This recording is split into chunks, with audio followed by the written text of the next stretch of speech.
Welcome back to Really Rubbish Racing V8 Australicars. This is race 2 of the first event at Hidden Valley Raceway. We had a great first race, and joining me is Tom Brooks to go through the second race as well. Tom, you looking forward to this? Most certainly so. Race 1, if that was anything to go by, we are in for a real treat for race 2. It was a superb event. Lots of overtaking, lots of drama as well through different cars, and I'm very much looking forward to seeing what race 2 has to hold here at Hidden Valley. So this is the second race, half an hour, just like the first race, except with a reverse grid of the top 8 from the first race. So Lambert, who finished 8th in race 1, will be on pole position. Bellingham, who finished 7th, will be 2nd, and so forth. So yes, it's proving to be a very interesting dynamic here, this reverse grid race. And we should see lots and lots of overtaking, especially from those who are a bit further back than they'd like to be for the second round. I have to say, Nick, it's going to be a cracker, isn't it? It is, but they will have to be careful, those starting in 8th to 6th position, because they can get a bit too eager at the start and they can completely ruin their race. Of course, Hirani won the first race as well. He leads the championship, as we saw there, 20 points, and he is at the top, the reigning Formula R world champion. Yes, perfect defence to his title. They will be coming to the grid now. They certainly will be, so we wait then for the cars to start, but let's have a look then at the pole position. Of course, James Lambert takes pole ahead of Tom Bellingham for the Independables. Alex O'Dell for Power Racing in 3rd, as we saw there. Bryce Harper in 5th, a bit further back than he'd like. April Dillon, she's in 6th. Pete Walker 7th, and then Sam Hirani, your race 1 winner, in 8th position. Harrison in 9th. Joe Nathan in the RlyR Racing team is 10th. Liam Blair 13th. Tom White 14th. Dave Morley there for the Monolith Motorsport car in 15th, and then we see Campbell Wallace back down in 17th place. A torrid race 1 for him, it has to be said. Ben Cooper also for Monolith Motorsport in 18th. And then, of course, Dan Thorne in the Independables. He retired in race 1. The number 802 will start from the back of the grid. It'll be very interesting to see at the start between Harrison and Hirani. Of course, Harrison considers himself a championship contender, so this will be a perfect opportunity to claw some points back. Most certainly so. We wait for the cars then to make their way to the grid, as they do so now. Round 2 of 14. We're about to get underway. We wait for the 5 red lights to come on. We've got 3, 4, and now 5. Round 2 of the V8 Australiacars Championship at Hidden Valley is go! Great start there from Lambert in 1st place. Look at the Independables car, also challenging up the inside. Don't forget about Alex O'Dell. He's coming up towards the outside into turn 1, as we see one of the Canadian tyre cars looking very menacing in towards the left-hander, but they're all going to try and get through without incident, but they don't manage to do so. One of the Defenders cars off there, Dave Morley and Liam Blair, they're off at turn 1. They're the first corner casualties in race 2, so drama already. Bellingham leads, you're quite right, yes. Tom Bellingham in the Independables car leads in round 2, got past Lambert then, through out of turn 1, and O'Dell also having a look at the Tropico Motorsports car. Well, it was almost a clean start by everyone there, but then as we saw Blair get into the back there, and now Hirani's going to be challenged by Harrison, just like I said. Oh, but no, he's not. Yes, off goes Harrison and Hirani, so only on the opening lap, and the race 1 winner and the defending world champion is out, or now out. He's spun off and he's at the back of the field, as we see all sorts of drama going on further back. Look at this lot. Matt Davies for PSP Motorsport, April Dillon caught up in there as well, and I believe one of the RlyR Racing team's cars there, and likewise Monolith Motorsport on board now, though, with James Lambert in 2nd place, looking to retake the lead ahead of Tom Bellingham. Goes towards the outside to turn 1. Can he make that one stick? That'll be a move and a half. And it's on cold tyres, especially. Not quite. No, not quite there. So Bellingham retains his lead and up 1 position from the start. Lambert there, down 1 place. O'Dell, Evan Stevens in 3rd. And then in 4th place is, of course, James Price Harper in the Offenders V8 Holden. But Bellingham is being harassed by Lambert, as O'Dell coming into play now as well. So a 3-way scrap for the lead here, Nick. Oh, it's incredible stuff here. O'Dell almost got it, but he just got squeezed out. Lambert was perfectly within his rights to do so, of course, and O'Dell spins. O'Dell does spin, and down the order he goes. 4th, 5th, 6th position does the Britain for the Power Racing team, the number 23, all the way down in about 7th, now 8th place, as he's overtaken by the Eiffel Motorsports car of Craig Bullard. Lambert off as well. Oh goodness, gets his braking all out of shape in the final corner, and he's now down in 5th place. We'll have a look at an on-board replay then. So into the final corner he goes, and clipped the wall, I apologise. So it wasn't a braking fault, just clipped the wall on the inside. And Dan Thorne, oh dear, look at that into turn 1. What an impact that was. So that is why Blair went off. Yeah, and Tom White as well of the Junior Motorsports car. We missed that earlier on. He went off. Here's Lee Harrison clipping Sam Harani, just getting a bit impatient and misjudging his zone there for space, and just gets all out of shape through there and sends Harani spinning back round. Is that Mullard off further back as well, I believe? I think no, it's Odell off again. Second spin of the race and only on the third lap. But here's Lambert looking up the inside of the number 26. That, of course, is Joe Nathan. So he's at the inside and manages to make the pass stick. 4th place for Lambert, 5th for Nathan at the moment. Yeah, Joe Nathan, quite strong start to the race there, but Lambert picks him off again. He's got superior pace and he's going to try and get himself back onto the podium as soon as he can. Of course, we're on board now with Rob Covey for the Howler Racing Team, and he has one of the Defenders cars of him, just nudges into the back of him there as he went off, and Covey goes a bit wide through the left-hander, but still manages to retain his position. So all the cars coming then out of the final corner. On board with Neil Crawford now of the Kibitsu Racing Team, chasing down his teammate Campbell Wallace just ahead in the similar liveried Holden car. And they're coming down now towards the first corner. Can he make a manoeuvre up the inside of his teammate? The last thing you want to do is take him out, and he manages to avoid him successfully, does Neil Crawford, and take the place then on Campbell Wallace, number 64. That was a very nice move. He just showed himself enough of himself. So it's the background there for the Junior Motorsports. I think that is Tom White. That's Tom White going off. So his race going from bad to worse. The Junior Motorsports crew had a bit of a torrid start. We saw a terrible race, it has to be said, for Ollie Knight in race 1. And Tom White there going off for race 2. But April Dillon a bit further down the order than she'd like to be, but still is getting very, very close and is heading towards getting past the car ahead of her at the moment. As we see, that's Matt Davies, number 85, very close to Manuel de Semenyengo for the Valor Racing Team in 12th position. They're fighting for. They're not even fighting for points, and you're mistaken for thinking this was a lead scrap, wouldn't you? Oh, you most certainly would be, but pride and honour is always going to be at stake amongst these fiercely competitive rivals. It certainly is, but perfect weather conditions they had so far. And of course, grip is going to play a factor, as we saw in the last race. So bear that in mind. Drivers, of course, will look to have to make a pit stop, as Lambert then goes up the inside of number 26, Joe Nathan, and retakes that position. So then we see Lambert now up in 4th place, and Nathan relegated back down to 5th. But he's not taking it lying down. He's looking all over the back of Lambert then. Lambert really struggling for pace early on in the race, but still has proven to be on an even sort of footing with the Valor Racing car then. And waiting to pick up any pieces. Oh, there seems to be some kind of barrier on the track. Perhaps a technical glitch, that one, as that's Lambert then going a bit wide out of the right-hander. But again, Lambert showing a relatively strong start to the race, especially from starting where he did, but got caught up in a bit of sort of impact earlier on. Of course, went off at the final turn, which kind of scuppered his saying a bit, but his pace thus far has been okay. I mean, it's not been too bad, but he's being harassed now by Joe Nathan, the Valor Racing car.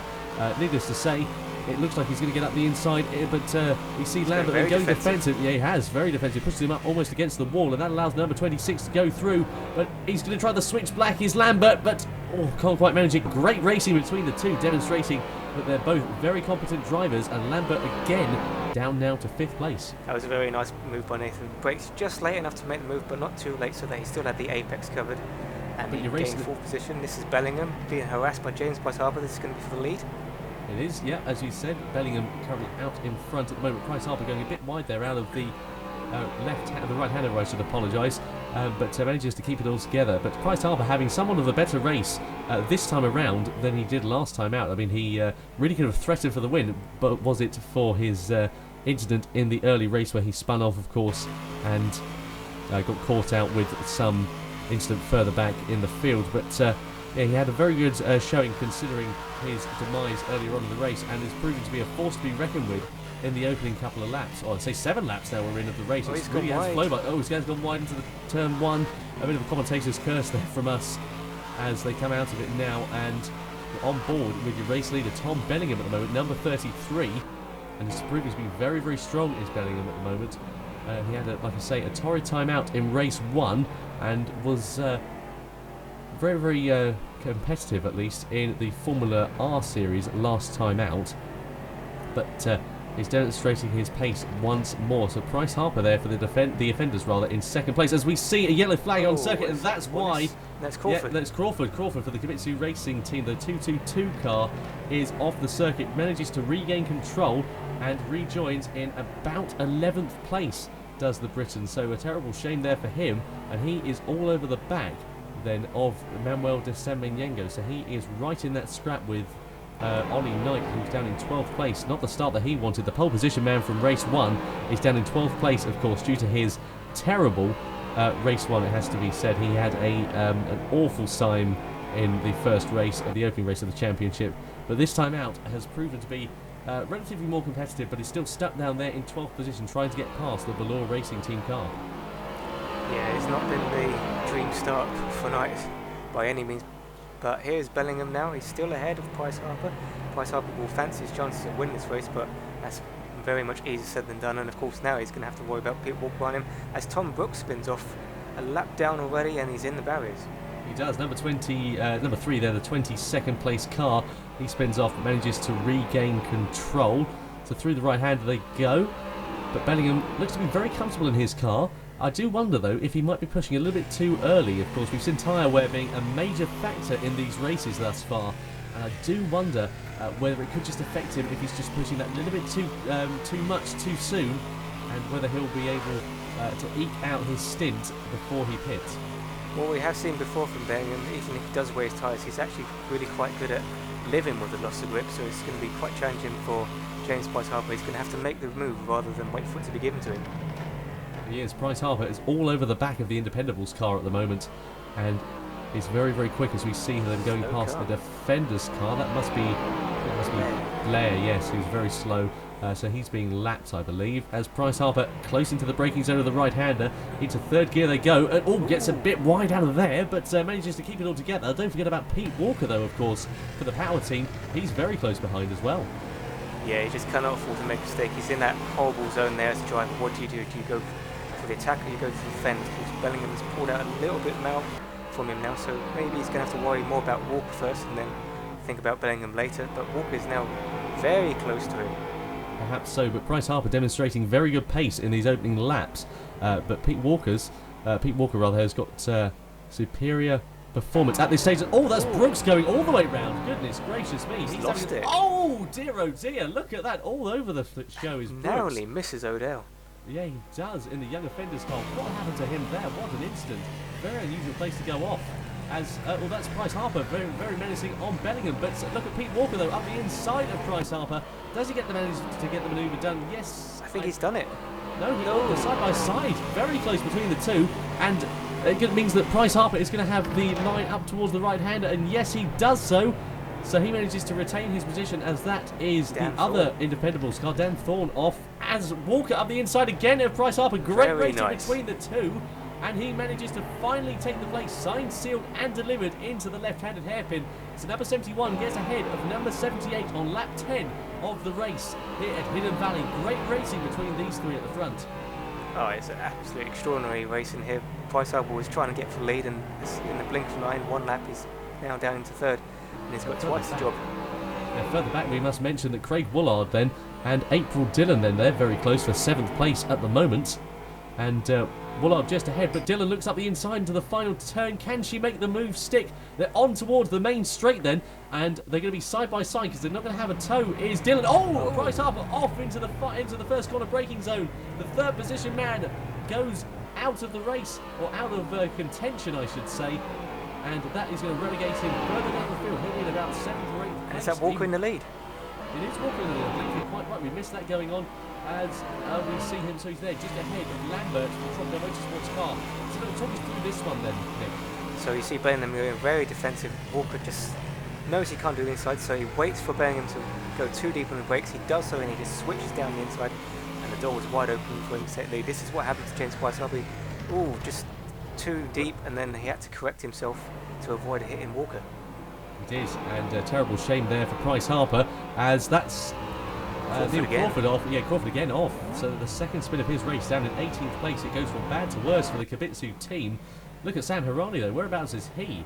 He has not really made that much of a gain, I should say. I thought he'd be further up than this. Oh, he's in 4th place. Sorry, I apologise. I thought he was further back than that. So he's in 6th place at the moment then. And Lambert there is very close to Bryce Harper, who is in the offenders car. So Bryce Harper goes and takes the optimum line, but Lambert there looking up the inside but isn't quite there, into turn 1 they go to make the pass. Price Harper put a lot of faith in Lambert there. Sometimes you do that and you trust that they don't make a move, but they do, and suddenly they're on the apex, and then you make contact and you're both in the gravel. Well, certainly so. But perfect weather conditions, and the tyre wear is really going to be coming into play within the next sort of 5 or 10 laps or so, I would imagine. But Hirani looking up the inside of Lambert in the Tropico Motorsports car, but the offender's driver can't quite get ahead at the moment. So the Holden versus the Ford. This would be a good comparison between the two cars. As far as I know, I believe they're relatively even Stevens on terms of pace. Yeah, there does seem to be very slight differences. One is slightly strong in a straight line, one is slightly stronger in the corners, but it really is very, very little to choose between the two manufacturers. Yeah, definitely so. And this circuit especially is a good test of that. Of course, you've got a very long main straight, but a lot of technical corners in which you can test the car as well. It's proven to be a great challenge for the drivers, especially some complaining, of course, about the lack of grip on the circuit, perhaps not quite rubbering in as much as they would like to. But, what a lovely little camera shot we got here. Yeah, great shot from from Lambert looking back at Hirani in the offender's car. He's very, very menacing and getting very close into the braking zone. And all the while, Price Harper's pulling away, so Hirani will want to get this move over sooner rather than later. He does, and he's looking very menacing up the inside into the right hand. It isn't quite there. Will he launch one up the inside of the hairpin? He's looking very close, but Lambert firmly shuts the door. So the Tropico Motorsports car firmly closes it, and that allows Hirani to fight for another day. Very close action between there. Lambert's really not giving up with a fight. He was at one stage in contention for the lead, and now he's just going to keep on fighting for every single place he has. Certainly so, but I have to say, Hirani, they got very close into the middle, into the final sector, and I believe he might have a good run. Oh no, but he won't, no, because he spun a half spin from Hirani then out of the final turn. He's in 7th place, and I believe he's going to go down to about 8th place with the Junior Motorsports car going past him. But a shame there for Hirani. So Walker still maintaining his lead, but Bellingham is not too far behind. I think just at this stage of the race they're going to be stalking each other. Of course, we have reached halfway, so it's all going to be about who's going to pit first and who's going to get the advantage later on. Strategy, of course, does play a key factor within these races. Even though they're only half an hour long, the tyre wear at this circuit is so crippling that drivers will have to make a pit stop. So we're waiting then for the first driver to jump and the first pit stop to be made. But Walker out in front and in the lead comfortably, it has to be said, by a few seconds over Bellingham. Bellingham has proven to be very consistent at least, but hasn't really made inroads within the past couple of laps. Once Walker got past, he really did gap Bellingham in the Independables quite quickly. Yes, Walker does have a very controlled style of driving, so he's not likely to see any mistake from him, so Bellingham will really have to fight to make up the position. But just playing a little game of cat and mouse. Obviously if they pit too soon they'll end up in a squabble between other cars and it will cost them time, so really waiting to see who can pit latest. Exactly, but we're on board now with the number 71 at the moment, as we see from the number on his helmet. And through the right and left he comes. Great shot that, I have to say. I do quite like looking and see what the driver, the work that the driver has to do. A yellow flag, as we can see from the ticker tape at the top of the screen on circuit. And is that due to that? Yes, that'll be Dan Thorne in the Independables car again. So he must have had a spin, I believe, and he's just waiting to get going, or perhaps a technical fault with his car. It doesn't sound like the engine's running. Nope, back in the pit lane. But Joe Nathan for the Valor Racing team also in the pit lane as well. So he is the first driver to jump the gun. I think that must be Blair has retired from the race, unseen by us. Yep, so the Defender's car also out. He's had a bit of a terrible start to his career in the V8 Australia Cars Series. Was very good in the Formula R Championship last time out, but this time he has struggled somewhat at the moment. But Lambert then, battle for 4th, reigns on with April Dillon, the Tropico Motorsports and the Howler Racing cars very close on circuits at the moment as they come to start lap 16. Well, Dillon has just hugely impressed me this race. She's just, no matter what position she's found herself in, she just kept plugging away at it. She's shown tremendous composure. Now she's going to make a move around the outside. There's a car coming out the pit, so she's going to be careful not to hit it. Somehow 3 goes into 2 and everyone's still on a racing track. Yeah, that was Ben Cooper in the Monolith Motorsports car that they were avoiding, but yeah, manages to keep the pressure on, does Dillon, through the quick section they come in towards the right hand. Again, another yellow flag out on circuit. I'm sure we'll pick that up in just a minute. And it's Price Harper! Oh, Price Harper spin. off in 3rd position and regains control of his car. I don't know whether that was entirely self-inflicted or whether he had contact with someone a bit further perhaps a back marker maybe, but we'll see now as we go on board with a number 78. No, just lights up the rears and straight into the barrier. Very lucky to get away with minimal damage is the Briton. Well, we've seen a lot of cars taking chunks of those curves, and quite a few cars, those cars also coming a cropper because of them, so looks like more of the same of that from Price Harper. Yeah, most certainly. And Lambert then still under pressure from Dylan at this stage in the race. Dylan, like you said, is hugely impressive in what is only her third event, we believe, and has had a very, very good run. Race 1, she was very competitive, and race 2 displaying much more of the same racecraft and pace as they're down the straight now. So she's side by side with Lambert then, coming into turn 1, but Lambert is going to have the position, going to have track position at least, and will retain 4th place as she gets a bit squirrely out of the... Oh dear, is there a problem there for Dylan? It's lost the rear end bit and it refused to get back in line, and it's cost a few places, which is a shame. It is a shame. Down to 7th as that. Ollie Knight in 6th place. He's off as well in the junior motorsports car. His weekend goes from bad to worse. Definitely a weekend from hell for Ollie Knight. He had pole position. He was 4th starting this race, and he just can't seem to get anywhere. Yeah, weekend to forget for him. But Campbell and Odell. So Campbell Wallace for the Kibitzi Racing Team and Odell for Power. So they are side by side through turn 1. That's proven to be a favourite passing spot. And Odell is up now in to, I believe, 13th place. Yes. 13th, yeah. So there we are. So Odell up in 13th place with a spectacular move around the outside. On board then once again with that fantastic camera shot from Lambert. In 3rd place is he for the Tropico Motorsports team. And there's been a little bit of breathing space here, but Price Harper will be bearing down them very soon. And of course, he has Harani right behind him as well. So he's going to be in for a lot of action in the next few laps. No room to breathe for Lambert, it has to be said, at the moment. He's really gone under pressure from Price Harper and Harani, like he said, and they are very, very competent and very competitive drivers, so it'll be very interesting to see how much pressure they can put on Lambert and how much pressure Lambert can take as well. Well, and I thought Price Harper was going to make a little move there because Harani's right in the back of him now. As so many times, he's going to have to wonder more about the driver behind than the driver ahead. Of course, the two teammates, Line and Stern, I believe they'll probably be playing it a bit tactical and not wanting to take each other off. Bit of a moment there for Harani out of the right-hander, and he gathers it all up and loses minimal time to Price Harper. Of course, these cars aren't that heavy on downforce, but when you're behind someone in the corner, whatever downforce you do have will be bleeding away because of the turbulent air. So just hanging on there, you can see the rears have been a little bit skittish. Yep, certainly, but Lambert then goes defensive. He knows that Price Harper is behind, and is James Price Harper going to be able to make a move up the inside? The number 78 going to go around the outside into the first hairpin.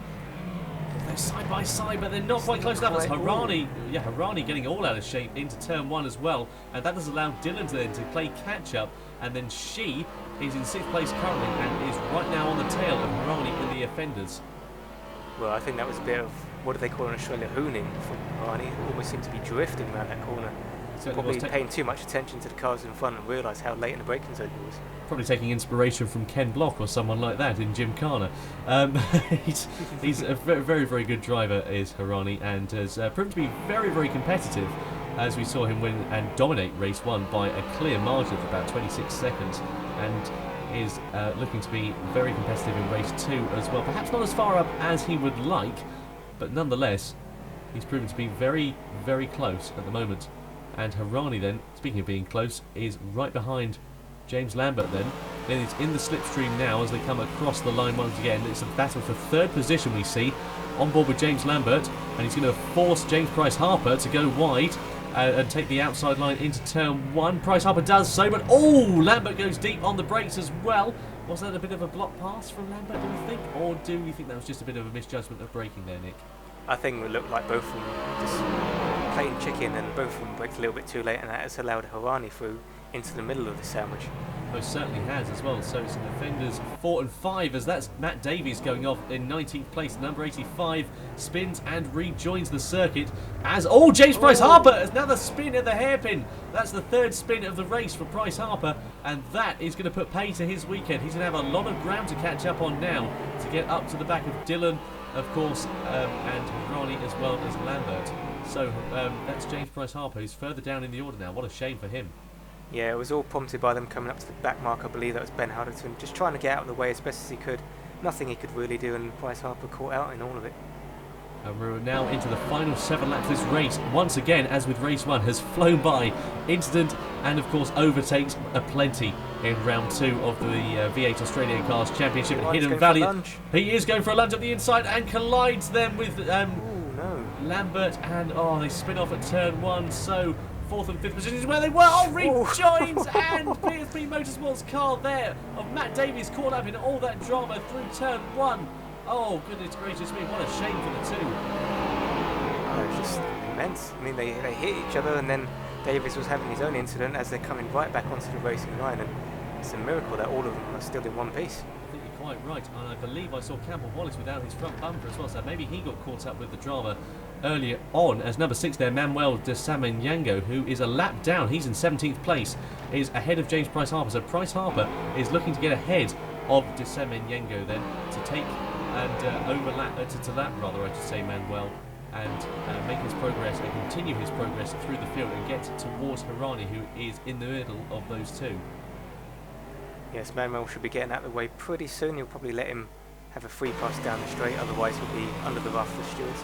We are now on board with James Price Harper. Just getting in this, he's going to get a free slipstream because of this. He is. Like, but Manuel should have... away. No, he's not. Manuel should have moved over by now, in theory. He must have known that there was a blue flag there, and he's very close behind Price Harper as well. It's almost like he doesn't know his position. There's that's O'Delloff in the Power Racing car. He's now in 14th place and has a spin out of the hairpin, and that allows the Independables car to go through. I didn't quite... That must be... that was Bellingham, Bellingham, of course. Yeah, by the power of denomination once more, as Tom White, again, out of the hairpin. He's off. He's in 8th place, though, has made some progress due to others' misfortune. But Price Harper, then, the battle for 4th continues. We see Hirani there in 5th, and then in 4th place at the top of your shot is James Lambert. So up into the left-hander they come. So Price Harper is looking to still make an inroad into the deficit of his teammate, the offender's teammate. But Hirani there is very much involved in his own sort of battle with Lambert, but Lambert showing a very strong pace and very good racecraft at this stage in the race. He was a bit sort of going backwards earlier on, as we saw at the end of race 1, but has really got his act together and is doing very well to defend. But Hirani then goes up the outside into turn 1. Don't quite know if he'll be able to make it there. I think that Price Harper will manage to Lambert will be able to manage to maintain position as he does so. So Hirani then and Price Harper very close behind once more. It's a repeat of a couple of laps ago, it has to be said, Nick. Oh yes, it's just amazing. You'd think it was a MotoGP race, the way these 3 cars are swapping positions and dicing with each other and cutting underneath and trying to go around the outside. It's just simply incredible. It is simply incredible. Battle for 4th position. You think they were fighting for a world championship. Who knows, in 7 rounds time they could be. But at the moment they're only fighting for 4th place on track, and the 2 offenders cars, Liner Stern just behind the Tropico Motorsports car. Lap 24 we're currently on, and no incidents on circuit, which is good news for these guys in 4th, 5th and 6th. They are needing... Price Harper, another spin. Is that the 4th spin of the race for him? I think so. He's just got too close and he's silently stalking the others, but perhaps again paying a little too much attention to who's in front. Perhaps suffering from some grip issues for the British driver in the offenders car. Perhaps his Holden is just suffering from high tyre wear. Very close there for Hirani then. He's not going to get the move done like that. He's just going to have to try and stick it down the inside somewhere. It is, but your lead at the moment still is Walker in the Power Racing car. Bellingham in 2nd place. Dillon in 3rd place for the RlyR Racing team. 4th is Lambert you're looking at, and 5th Hirani as well. 6th place James Price Harper, who had a spin. Then 7th is Ollie Knight, of course. Not a bad race from him. Robert Covey is in 8th. White is in 9th for the Junior Motorsports car. And then Harrison in 10th place for the Defenders, rounding out your point scorers at the moment. I'm surprised. I thought Harrison would have made his way up a little more by now, but maybe he's had a few incidents that we haven't seen. Perhaps so. His pre-season pace was very encouraging and very strong, and the Defenders had very high hopes going into the first round, but we see Hirani closer than ever onto the main straight then. Is he going to be able to get the move done? But Lambert again goes defensive. James Lambert and Sam Hirani going absolutely head-to-head on lap 25 of the race at the moment. So they come down the main straight. Very close. Bump and grind. Yeah, bump and grind into the first corner, and Hirani again has to go the long way round. Lambert, very, very good defensive driving, it has to be said, and Sam Harani there has got the pace on his countryman at the moment. They're coming up to Oh that no! Into the right-hander. Lambert goes round, and Sam Harani there clipped Lambert into the right-hander. That means that Lambert drops down into about 6th or 7th place. 6th place it is, as James Price Harper goes ahead of him. So what a shame there for James Lambert, but he's not going to take it lying down. Immediately tries to get ahead of James Price Harper, as we see Tom Bellingham in the pit lane now. He's going to stop on the penultimate lap. Very strange time to stop for the second place driver. That is strange. I mean, his tyres must be completely shot if he feels he has to stop. It is very unusual time to stop. He's in 3rd place currently. We'll keep an eye on where he comes out of the pit lane. But it's a very unusual time to stop. Like you say, his tyres must be completely down to the canvas. But we're looking at him in the pit lane now as Price Harper goes past. 5th position is Bellingham in at the moment. Coming down then towards, he's going to be in 6th place at the very best as he exits the pit lane. The pit stop taking an absolute age, it has to be said, for the Independables driver, and eventually gets going. Or does he? Or does he? Pete Walker, though, currently comfortably out in front on lap 26. The Power Racing driver has driven supremely thus far, and his pace and his consistency throughout the race has been nothing short of absolutely fantastic, hasn't it, Nick? Oh, extremely so, but especially when you consider that this is a set of tyres that he's been running the whole race on. It is, yeah. He's not made a pit stop as of yet. So Bellingham out of the race as well. I don't believe that. So number 33. Yeah, has he had maybe a technical gremlin that caused him to be in the pit lane? Is that what he pitted for? He wants to be able to get it fixed. But Sam Harani there in 5th place. The offenders driver still looking to get ahead of Lambert in 4th. These two, it's been a bit of a second half race feature between them. And Harani there getting all out of shape and getting a bit sort of back end squirrely into the final corner. And that allows Lambert just that tiny bit of breathing room he needs as they start the penultimate lap of the race.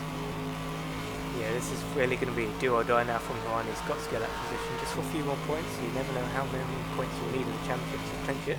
Exactly that, exactly. We could see this in, like I say, 7 rounds' time going down to the wire for the championship.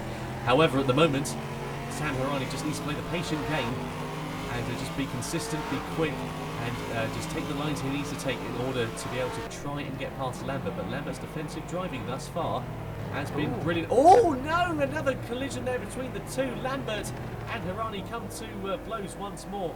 They managed to keep going, but Harani there, I think he was just unsighted by Lambert going a bit slower into the braking zone. Yellow flag out on circuit as Walker starts his final lap of the race then. We're on board with Ollie Knight, who sort of great view of the action in 6th place. These guys on their penultimate lap, ready to start their final one, but Walker up 6 places. We see he has had a stonking race thus far through the right and the left-handers to start their final one then.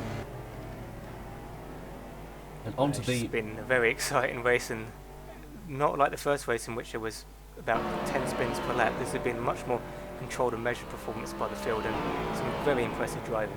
Yeah, certainly has. So Harani pulls out the slipstream of Lambert, but is again just not there. So 4th place at the moment looks to be Lambert's unless anything goes wrong, or Harani can make some serious gains. But don't forget about Ollie Knight in 6th place. If these two come to blows, he'll be there to pick up the pieces. Yeah, and Harani looked like he's a bit scribbly getting out of the slipstream there, so you never know him.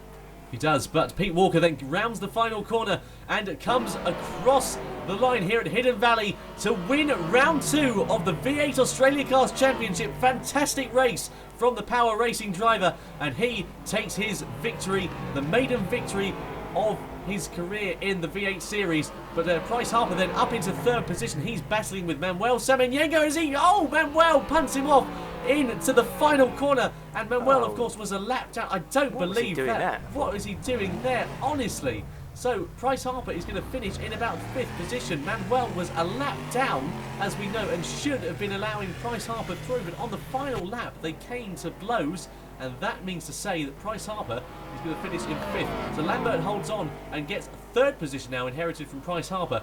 4th place is, of course, Harani, who doesn't manage to get ahead of the Tropico Motorsports car. 5th position then is James Price Harper's, as we saw, as Ollie Knight comes round to 6th place. But it's Pete Walker who's the star of the race, and he takes the victory, the number 71. Great race, it has to be said, Nick. I really did enjoy that one. So did I, and this is going to be an extremely popular victory in the paddock for Pete Walker. He's the most. He's one of our veteran drivers. I believe he's the driver who's completed the most races in really rubbish racing, and it has been a long time since he's won one. It is. You can see results on the screen there. He takes the victory 15 seconds ahead of his nearest rivals. Drives towards the back of the field. A bad weekend for Ben Hamilton in the Fire Crews racing team. Also Neil Crawford for Kibitsu finished a few laps down. But Pete Walker then now takes the lead of the championship on 35 points over Sam Harani's 30. April Dillon sits in third position. Bryce Harper in fourth place. And then we look further back down the field. The drivers yet to score. Liam Blair there in fourth. Also Campbell Wallace will be disappointed. Likewise Will Manuel. He will be looking to improve second round out. But the offenders lead the championship then with 48 points. 6 points ahead of the Power Racing team in second place. Howler in third as well on 28. So the highlights then of your race. And it was an action-packed one as well. So through the hairpin they came, and Rani went around in the opening few laps, as did Alex O'Dell. An uncharacteristic spin there from the Briton, and there were incidents aplenty. The number 26 car of Joe Nathan battled with Lambert early on, but Bryce Harper got a bit all over the place as the later stages, as we saw a great incident there between Brooks. He went off in spectacular fashion midway through the race, as there we see Bryce Harper. He was off in the hairpin, as we mentioned, and endured a bit of a tough time with a few more incidents and a few more spins later on. But likewise, the race one winner, Rani, he went off at the final corner, very uncharacteristic for the offenders driver. But there was a battle between Alex O'Dell and Campbell Wallace through turn one, with Alex O'Dell reigning supreme for that one. But Bryce Harper went fantastic around the outside of James Lambert, but went off later in the race, and a tandem spin there for the offenders driver as Bryce Harper again spun off the circuit. But Harani got his braking all crossed up, battling for fourth place with James Lambert. And then we saw the bitter final lap incident between Manuel Stesaminyengo and of course James Bryce Harper as well. But the star of the day was Pete Walker. He won the second race. The number 71 took the victory here at Hidden Valley. Great race from him. Yes, it disposed very well for the rest of the season. Last year the offenders and defenders had it all their own way, but this year it's going to be much closer. We'll see you next time. See you there.